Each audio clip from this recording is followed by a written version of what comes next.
Good morning everyone.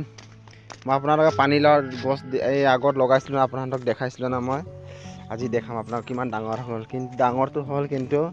এটাও ফল দিয়া নাই দেই গাইছ এইটো চাক পানীলাও গছ ডাঙৰ হৈ গ'ল কিন্তু কি হৈছে জানো গাইছ সব এনেকা গুটি দি পচি যায় 300-400টা মান দিলে গুটি কিন্তু একটাও নাথাকে সব বেয়া হৈ যায় এনেকা পচি যায় একটাও লাগা নাই আর বিলাহীবিলাক দেখাইছিল যে খাই খতম এইটো সৰু জাতি কেইটামান আছে আৰু এতিয়া এইটো শেষ হ'ব আৰু এতিয়া এইটো গাইছ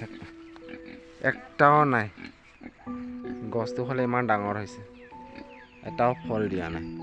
এক ভাবিছোঁ কালি পুৰা কাটি চাফা কৰি গাহৰিক খুৱাই দিম আৰু আপোনালোকে ক'বচোন কমেণ্ট কৰিব নহ'লে কি ঢালিলে মানে ভাল হ'ব এই গাইছ এই আমাৰ বাবু এতিয়া পানী খেলি আছে গুড ইভিনিং মৰ্নিং কও হেল্ল মৰ্নিং গুড মৰ্নিং ক'ব লাগে গুড মৰ্নিং এই আমাৰ